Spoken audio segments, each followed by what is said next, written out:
The Karate Dog. A new breed of action hero.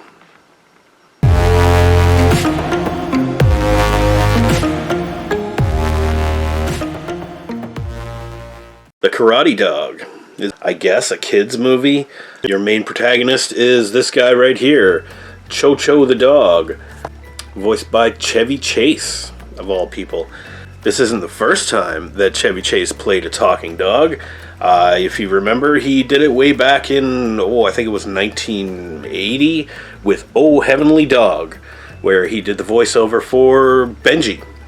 I haven't seen that one in full, but it's gotta be better than this pile of garbage is what this movie is. Yeah, it's a dog. He does karate. And he has mystical karate powers because he has been trained by Mr. Miyagi. Well, it's not actually Mr. Miyagi. Pat Morita, the actor who played Mr. Miyagi in the Karate Kid movies, Pat Morita plays the dog's master, and that actually teaches the dog kung fu. And he's supposed to be Chinese, which is odd because Pat Morita is Japanese. But yeah, Cho-Cho. The crime fighting, see, look, they even gave him a badge here. The crime fighting karate dog. You remember Garfield, the movie, where Bill Murray did the voice for Garfield? As crappy as that movie was, Bill Murray's performance was probably the best thing about it, because it actually sounded like he did give a shit of how this was going to sound, and he wanted to be funny as Garfield. Whereas Chevy Chase as this dog probably looked at the Garfield and, hey, Bill Murray did that, and he did pretty well. So I'm going to do this too. I'm going to do an animal voiceover movie where all I have to do is basically sit in a chair and record lines. I don't know, because to me it seems like maybe Chevy Chase might have had a couple drinks in his hand while he was recording these lines. Because it seems really lazy, kind of like he obviously wasn't on set with any of the other actors. It just sounds like the dog isn't really excited about anything. It's just Chevy Chase, just saying something that's supposed to be funny for kids, but is really just kind of... He's like Chevy Chase in dog form. He's like a pervert, and he just, wants to get with, like, female dogs. He's all about the bitches. The plot is this. Cho-Cho, the talking dog, actually isn't a talking dog. What it is he has this connection with this police officer that rescues him after his master is abducted, and for whatever reason only this police officer can understand what the dog is saying and help him solve the mystery of his missing master or murdered master. First you get a scene of Pat Morita as the master actually getting abducted, or killed rather. And we get to see the dog do some kung fu moves, obviously CGI dog, with even the CGI mouth dubbed on there. And the CGI is... it's 2006. I'm not expecting it to be fantastic, like, MCU quality. But man, it's like so cliche and it's so bad. It's this dog flopping around, CGI dog that sounds like Chevy Chase. What kid wouldn't love that? This kid. Cho-Cho meets... what the hell is his name? Who cares? Cho-Cho meets Peter. He's a cop. He's kind of a bumbling idiot kind of cop. Actually portrayed by a guy named Simon Rex, who is just a horrible comedy actor.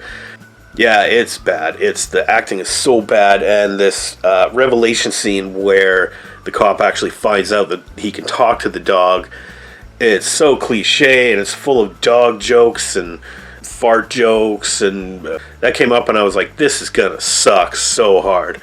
And it does. And then we meet Jamie Presley, another fellow cop.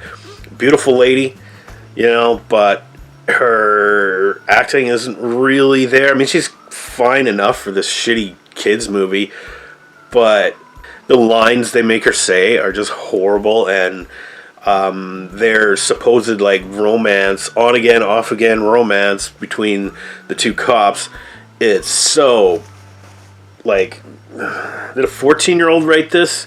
And it even does the cliche Cyrano de Bergerac thing, where there's the one guy that's feeding the other guy lines to win the attention of this woman that whatever. So they do that, and he's got this earpiece, and the dog is talking to him over the earpiece, and he's repeating like dog stuff. Meanwhile, the dog is like looking at like female dogs, and he's spouting these lines like, "Well, hey baby, you know, how'd you like to come back to my place and sniff my tree," or some shit like that. And I don't even remember, but it's so bad. It's like, I was so embarrassed for these actors in this. I'm not embarrassed for Chevy Chase being in this, because it just seems like this is a paycheck for him. Probably got a decent chunk of change to make this, you know, banking on his star power. Oh, and Jon Voight is the main bad guy in here. Now, see, that's 2 strikes already. Like, I don't really like Chevy Chase very much. So that's a strike. The CGI was pretty bad. That's another strike. And then they put Jon Voight in there, which is an actor I really don't like. You're out. Like, that's 3 strikes, man. Not that Jon Voight isn't given his all. They give him this silly, cartoony villain role, and he's this guy that runs a dog track, this super rich guy, and he's been giving his dogs these, like, performance-enhancing drugs, so they'll win all the time, and he'll win a bunch of money, and he'll become rich, but then he starts taking the drug himself, and he starts going crazy, but it also, you know, enhances his metabolism or whatever, and makes him, like, super soldier or whatever. Meanwhile, he had also trained under Mr. Miyagi, or Pat Morita's character, as well as the dog.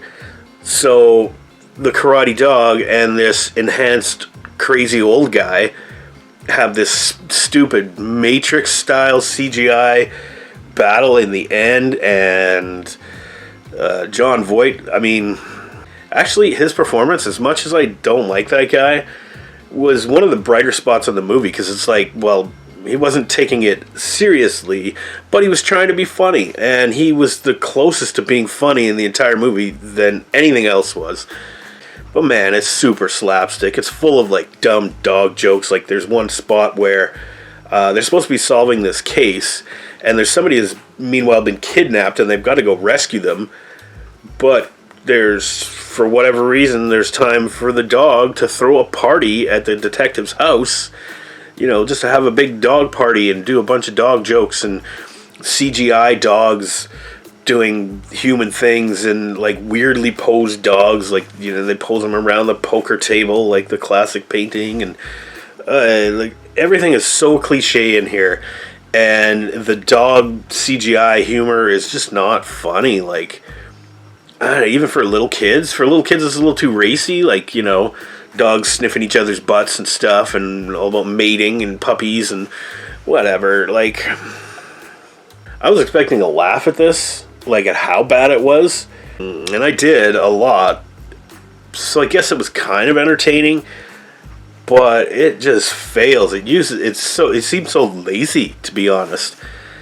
It's like it's a cliched story full of cliched scenes, with lazy actors and lazy performances and bad CGI. I would be embarrassed if I went to the video store and got this and I was like, my kids are gonna love this. Oh, I would have felt pretty bad if I made my kids watch this. Since it was so bad, and it was like interestingly bad, you know, I'm gonna have to give it a little bit more than the F. I'm gonna give it an unprecedented and very generous F+. Yeah, Karate Dog, it ain't worth your time. But if you want to see a by the numbers, totally plagiarized, lazy wreck of a kid's movie, I guess Karate Dog is for you. So until next time, folks, have a good one out there.